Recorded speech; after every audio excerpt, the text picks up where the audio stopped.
नमस्कार दोस्तों, बिहार चुनाव के नतीजों से पहले एक और राज्य के चुनाव नतीजों में भारतीय जनता पार्टी को बड़ा झटका लगा है। वहीं दूसरी तरफ कांग्रेस ने भारी जीत हासिल की है। जी दोस्तों, आपको बता दें, बिहार में तीसरे चरण का चुनाव बाकी है, लेकिन अभी तक बिहार के नतीजे सामने नहीं आए। लेकिन इसी बीच एक और राज्य के चुनाव नतीजों में भारतीय जनता पार्टी को बड़ा झटका लगा है। कांग्रेस ने भारतीय जनता पार्टी को झटका देते हुए बड़ी जीत हासिल की है। जी दोस्तों, आपको बता दें, यह चुनाव 29 अक्टूबर और 1 नवंबर को संपन्न हुआ था, जिसके नतीजे अब सामने आ गए हैं। इस नतीजे के मुताबिक कांग्रेस ने बम्पर जीत हासिल की है और भारतीय जनता पार्टी को मुंह की खानी पड़ी है। जी हाँ दोस्तों, आपको बता दें, इन चुनाव नतीजों में जीत के बाद कांग्रेस में खुशी की लहर दौड़ गई है, तो वहीं दूसरी तरफ भारतीय जनता पार्टी सोच में पड़ गई है। जी हाँ दोस्तों, क्या कुछ है पूरी खबर हम आपको विस्तार से बताएंगे, लेकिन इससे पहले आपको क्या लगता है, क्या एक बार फिर से कांग्रेस की लहर शुरू हो गई है और क्या मोदी लहर कम होता जा रहा है? कमेंट कर अपनी राय जरूर बताएं। वहीं इसी के साथ ही यह भी बताएं कि बिहार में महागठबंधन, एनडीए और अन्य पार्टियों को कितनी कितनी सीटें मिल सकती हैं। साथ ही इस वीडियो को लाइक जरूर करें, क्योंकि आपका एक लाइक ही हमारे मेहनत का फल है, और साथ ही इस वीडियो को शेयर भी करें। जी हाँ दोस्तों, आपको बता दें, बिहार चुनाव के नतीजों से पहले कांग्रेस की बड़ी जीत हुई है और इन चुनाव नतीजों में भारतीय जनता पार्टी को बड़ा झटका लगा है। जी आपको बता दें, राजस्थान में 29 अक्टूबर और 1 नवंबर को 2 चरणों में 6 नगर निगमों के चुनाव हुए थे, जिसमें हेरिटेज, जयपुर ग्रेटर, जोधपुर उत्तर, जोधपुर दक्षिण, कोटा उत्तर और कोटा दक्षिण शामिल हैं। अब इन सभी 6 नगर निगमों के चुनाव के नतीजे घोषित कर दिए गए हैं। जी आपको बता दें, यह 2 चरणों में चुनाव हुआ था। पहले चरण में जयपुर के 100 सीट पर, जोधपुर उत्तर के 80 सीट पर और कोटा उत्तर के 70 सीट पर, और दूसरे चरण में जयपुर ग्रेटर की 150 सीट, जोधपुर दक्षिण की 80 सीट और कोटा की 80 सीट पर चुनाव हुए थे। जी आपको बता दें, इन सभी 6 नगर निगमों में कुल 560 सीट थे, जिसमें कांग्रेस को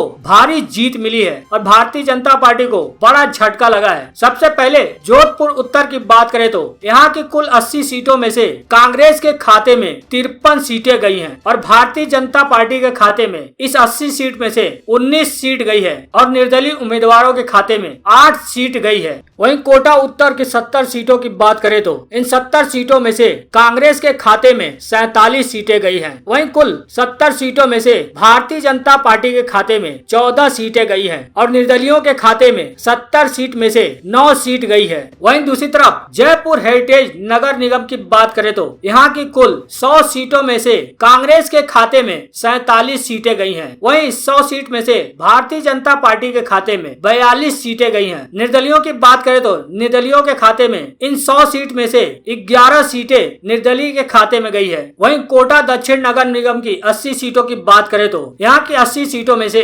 कांग्रेस के खाते में 36 सीटें गई हैं और वहीं भाजपा के खाते में इन 80 सीटों में से 36 सीटें गई हैं। यहाँ पर भाजपा और कांग्रेस के खाते में बराबर बराबर सीटें गई हैं, जबकि 8 सीटों पर निर्दलीय विजयी रहे हैं। हालांकि कोटा दक्षिण एवं जयपुर हेरिटेज में महापौर किसका बनेगा, यह फैसला निर्दलीय सदस्यों यानी जो निर्दलीय जीते हैं उनके रुख पर ही निर्भर करेगा। वहीं जोधपुर दक्षिण नगर निगम की बात करें तो यहाँ के कुल 80 सीटों में से कांग्रेस के खाते में 29 सीटें गई हैं। वहीं भारतीय जनता पार्टी को कुल 80 सीट में से 43 सीटों पर जीत मिली है और निर्दलियों के खाते में 80 सीट में से 8 सीटें गई हैं। जयपुर ग्रेटर के 150 वार्डों की बात करें तो यहाँ के 150 वार्डों में से भारतीय जनता पार्टी के खाते में 88 सीटें गई हैं। वहीं कांग्रेस को इन सभी 150 वार्डों में से कांग्रेस के खाते में 49 सीटें गई हैं और निर्दलियों के खाते में 13 सीटें गई हैं। हालांकि भारतीय जनता पार्टी को जयपुर ग्रेटर और जोधपुर दक्षिण में बहुमत मिल गया है। जी आपको बता दें, राज्य निर्वाचन आयोग के मुताबिक इन 3 शहरों में नवगठित 6 नगर निगमों में कुल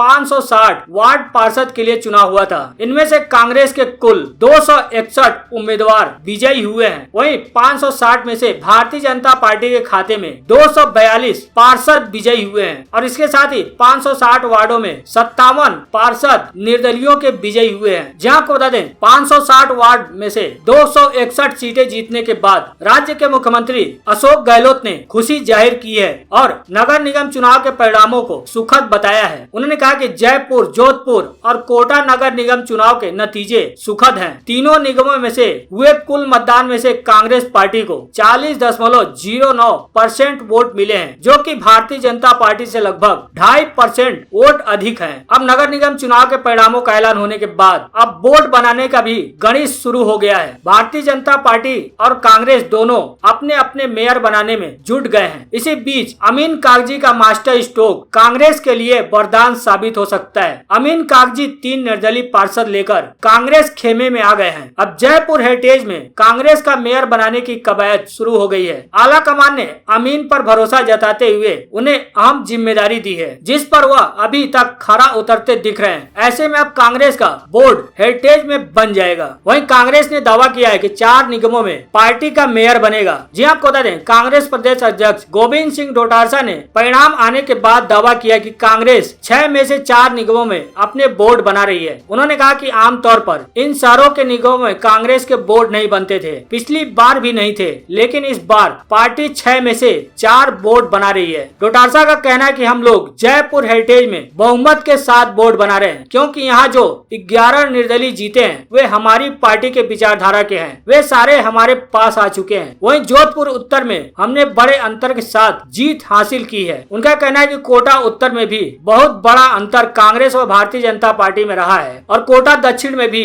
जीते हुए निर्दलीय भाजपा की विचारधारा से सहमत नहीं है, वे हमारे संपर्क में हैं। कोटा में हम दोनों निगमों में बोर्ड बनाएंगे। जोधपुर व जयपुर एक एक जगह तो फाइनल ही है। हालांकि नगर निगमों के इन चुनाव नतीजों से कांग्रेस में काफी उत्साह का माहौल है। कांग्रेस पार्टी ने 560 वार्डों में से 261 वार्डों में अपनी जीत हासिल की है। वहीं सिर्फ 242 वार्डों में भारतीय जनता पार्टी के उम्मीदवार जीते हैं। हालांकि ये नगर निगम का चुनाव है, लेकिन राज्यों के चुनाव में कैसे हालात हैं ये समझ पाना थोड़ा मुश्किल है। लेकिन दोस्तों, आपको क्या लगता है बिहार में इस बार 243 सीटों में से किस पार्टी को कितनी सीटें मिलेंगी? अपनी राय कमेंट बॉक्स में जरूर बताएं। वहीं दूसरी तरफ आपको बता दें, अब तीसरे चरण का चुनाव, जिसके चुनाव प्रचार प्रसार थम चुके हैं, आज शाम से यानी 6 बजे से तीसरे चरण के चुनाव के लिए प्रचार प्रसार थम चुके हैं। आपको बता दें 7 नवंबर को तीसरे चरण का चुनाव होना है और इसी बीच शत्रुघ्न सिन्हा ने अप्रत्यक्ष रूप से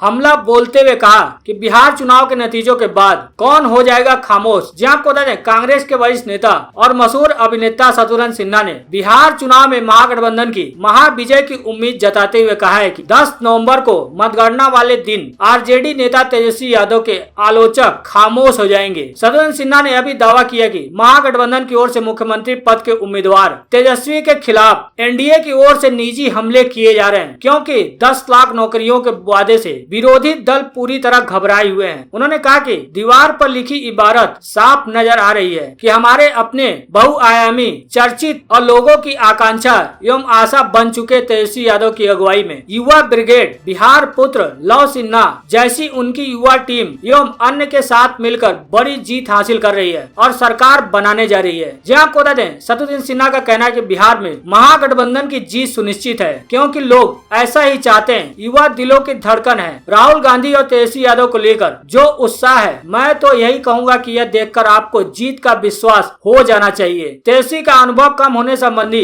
आलोचना को लेकर सिन्हा ने अपने चित परिचित अंदाज में कहा है कि 10 नवंबर को चुनाव नतीजे आने के बाद उनके आलोचक पूरी तरह से खामोश हो जाएंगे। विकास के मुद्दे के बारे में बात करते हुए उन्होंने प्रधानमंत्री नरेंद्र मोदी की आलोचना करते हुए कहा कि प्रधानमंत्री ने कांग्रेस मुक्त भारत की बात की थी, लेकिन अब कांग्रेस युक्त भारत हो रहा है। उनका कहना है कि प्रधानमंत्री मेरे मित्र हैं और प्रधानमंत्री के पद पर होने की वजह से इस देश के अभिभावक हैं, परंतु उन्होंने एक बार भी समस्याओं के समाधान के बारे में बात नहीं की। दुर्भाग्यपूर्ण बात है कि उन्होंने बिहार से किए एक भी वादे को पूरा नहीं किया। वहीं इसी के साथ ही आपको बता दें, राहुल गांधी ने भी प्रधानमंत्री नरेंद्र मोदी पर बड़ा हमला बोला है। हमला बोलते हुए कहा कि ईवीएम नहीं एमवीएम यानी मोदी वोटिंग मशीन है। जी आपको बता दें, बिहार में सभी पार्टियां जीत सुनिश्चित करने के लिए लगातार रैलियां कर रही हैं। हालांकि आज तीसरे चरण का चुनाव को लेकर शाम 6 बजे से सभी चुनावी रैलियों पर प्रतिबंध लग गया है, लेकिन राहुल गांधी ने अपने चुनावी रैलियों में ईवीएम को लेकर प्रधानमंत्री मोदी पर बड़ा हमला बोला है। जी आपको बता दें, कांग्रेस नेता राहुल गांधी ने राज्य के अररिया में चुनावी सभा को संबोधित करते हुए